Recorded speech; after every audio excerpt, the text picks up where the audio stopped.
Let's go to Jim in Atlanta, Georgia. What's up, brother Jim?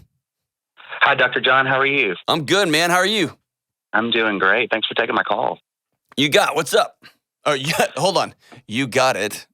Dude, I don't even know. I was feeling great today. I got all my breathing exercise. Like, I'm feeling great. Just my words aren't working, or my singing, or my memory. Oh, I feel that. Other than those three things, I'm all cylinders. So what's up, man? I've got a really good friend whom I've known for 13 years now, and we've served in ministry together. I'm still in ministry. He works at a daycare now, and there's some indication that he might have pedophilic attractions, and I just don't know how to handle that as his friend. So I'll start first by saying thank you for this call. I appreciate that. And recognizing that something needs to happen and you don't know what to do. Yeah. And I'll follow it up with, what are you doing, man? What's the holdup? Like, I don't know, like, where are you getting stuck? It's the way I see it is that there's a lot of yellow flags, but I haven't seen like a red flag yet. And believe me, if I knew that there was like a surefire, like something had happened, I'd be calling the cops, right? Oh, of course. There's no doubt about that. All right, good. So what makes you think, like, give me some examples of, has he told you this stuff? Have you seen him looking at things on the internet that he should? I mean, like, what's causing you to think he might have some tendencies along these lines? Sure. About 3 years ago, we were having a really kind of vulnerable conversation about stuff and struggle and everything. And he mentioned that he had previously dealt with a pornography problem, which is awful, but it's not exactly rare, right? It's something that a lot of us have gone through, but right. It's the opposite of rare. Yes. Right. Yeah. Very common. But when he started sharing some details, he said that the subject matter was beginning to scare him, and he used the words "younger and younger" to describe what was happening. Okay. Now that's not exactly a confession, yeah. but that's a yellow flag for me. And then ever since then, I've been noticing some things that, with that filter, just don't sit right with me. And give me an example. So he works at this daycare. He becomes really fixated on specific kids in his class, it seems. So much so that he will break the rules, and he'll take pictures, appropriate pictures, but he'll take pictures of them and save them. Oh, hell no. Dude, Jim, we don't have any, these aren't yellow flags. Okay. Now, a buddy confessing to you 3 or 4 years ago that, man, I like looking at naked people. And the naked people I like looking at are I'm trending towards a younger thing.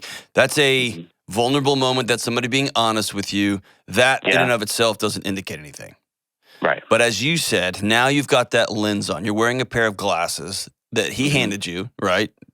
And now you are going to, rightfully so, view things, view his actions through that lens. So let's have another one. Let's say he leans over to you one day and y'all are having vulnerable bro time. Do y'all drink IPAs? It just feels like an IPA conversation. No, he does. I do once in a while, but I'm more of a mixed drink kind of guy. All right. Thank you. Be a grown up. All right. So let's say y'all are having one of your IPA mixed drink evenings, and he says, "Hey, I really have this weird thing for wanting to hook up with other people's wives." And you were like, "Oh, that's strange. Explore." And he's like, "Well, it's kind of a power thing. Like, I want them to, you know what I mean? Like, he just goes down this weird fantasy he's got. I don't even call it weird. He's got a fantasy. I'm not even going to judge it. It just is what it is. Then you show up next week, and he's sitting by your wife with his arm around her, and they're just laughing. You would immediately go, "Hey, homie, back that thing up." You know what I mean? And not in the way that song was originally written, right? You would tell him, "Hey, like you and me are going to the parking lot," right? Or you're not going to fight him, but you'd get right in the middle of that. Yeah. And so you don't want your friend to be a pedophile? No. Your friend is taking pictures of children that he works with after telling you, I'm really finding myself increasingly turned on by kids. And I can think of no greater, I have deep compassion for somebody that finds himself in a situation where they find children attractive in a sexualized way. My heart breaks for them. What a tortured life, right? Because there's so much joy with kids, so much wonder, so much love. Like I do have compassion for them. And I'll be damned if they're going to ever hurt a kid on my watch. Absolutely. Yeah. Right? And so you've got other examples. What's another example here that makes you uncomfortable? So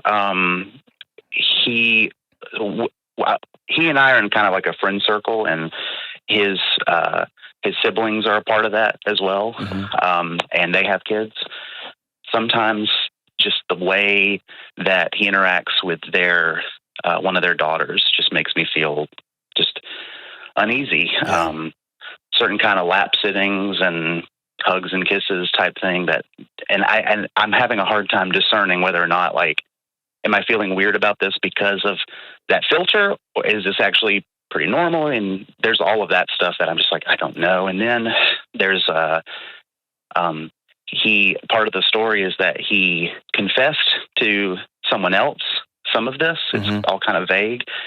And then he said that he underwent some counseling for it, but I think that ended up just being like a guy at church. Oh God. And so my question though is, like, I think it's falling upon me to have this conversation with him, and I just don't know how to even approach it.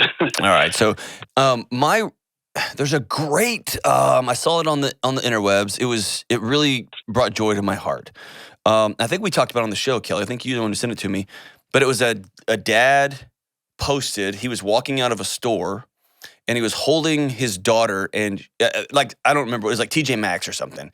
And she wanted to grab some of the stuff that he had said, keep your hands off of it. She throws a fit. So he's carrying her out of the store by one leg or something over his shoulder. I mean, she's just having a wall-eyed temper tantrum. And he's getting her out of the store and she's screaming. And a man is walking into the store and stops him in the parking lot and says, honey, are you okay? And she says, no, I'm not okay.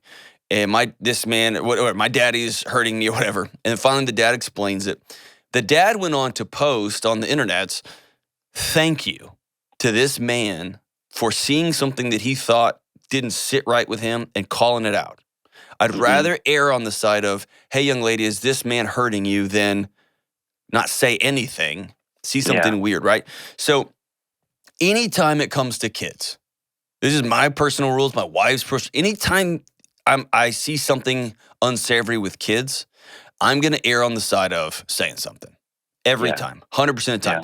And if you are the kind of person that you see me asking you a hard question, or feel me or hear me asking you a hard question about your relationship with a child or children, and that doesn't raise your respect for me, but in fact, you're like, how dare you, who do you, bro?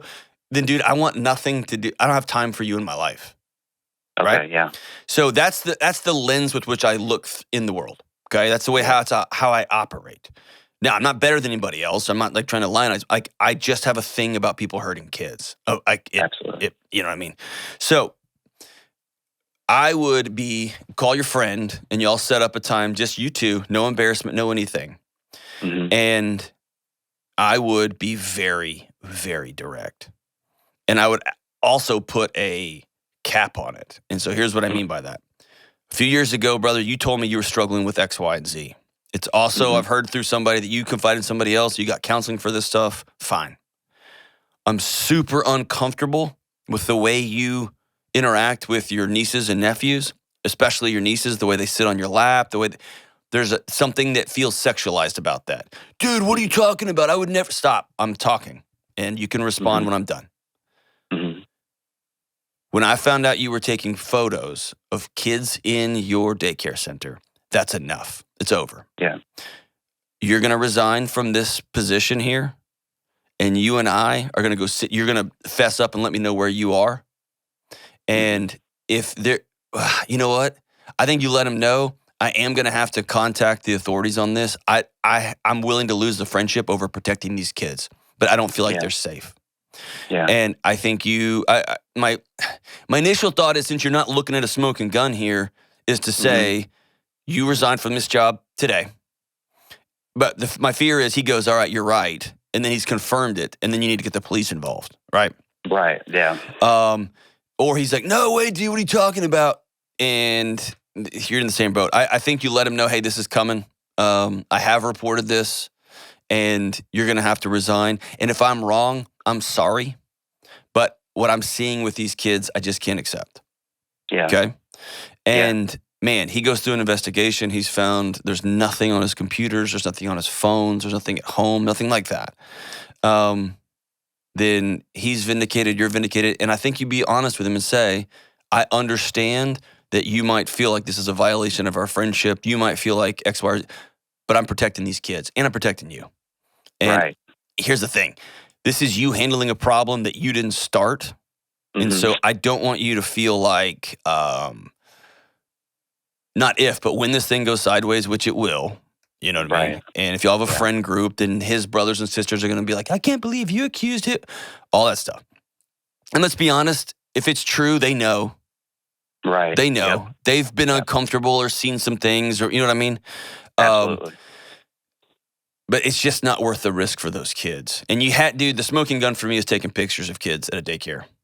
Yeah. I was an elementary school teacher for years. It never even crossed my mind to take a photo. Right. You know what I mean? Yeah. I worked with high school kids, and they would give me a picture, they get a packet of photos, their yearbook pictures. They'd bring those to me, and I was uncomfortable with that. Yeah. You know what I mean? Those are high school kids. They were great. I mean, and I was like, you know what I mean? And so anybody taking photos of children, come on, man. I mean, you know what I mean? Yeah. Hey, absolutely. Can you be honest with me for 1 second? Sure. There's a big one you haven't told me. What's the big one? Well, I think, so I have actually brought this up with his siblings. Yep. And they kind of confirmed that they had the same thoughts without a smoking gun as well. Okay, dude, all of y'all are smelling smoke. The house is on fire. Yeah, that's a good way of putting it. Everybody smells like, I just can't see the flames. I guess we're cool. Let's just keep watching TV. Dude, the house is on fire. Yeah. Everybody smells it. Yeah. Cool. And maybe if you got a great relationship with them, tell them it's coming. Sure. Do they know about the photos at the daycare center and all that? They know about all of it, and they have tried to look into stuff themselves, and it seems like they'd rather not deal with it, honestly. This is their kid. I know. And what it seems like to me, though, is that because there's no slam dunk here, they feel like, well, we're just either being paranoid, and in whatever struggle he is going through, the phrase that they use, that they found out that there's an action plan in place. And I'm like, I don't know what that means. That doesn't make me feel any better. Here's the action plan. I'm calling the cops. Yeah. And I'd call a detective, a non-emergency detective, and say, I've got some pretty clear indicators this is happening. Family's confirmed it. Now I've heard that he's taking photos of kids, or I've seen the photos of kids, or he's told me about them. And I'm throwing a red flag on this one. We need someone to go investigate this. Okay. Yeah. And I'd contact him and let him know he's got 10 hours to resign. He needs to resign today. Get out of there today. Quit. Yeah. And I don't care anything. He needs to quit today.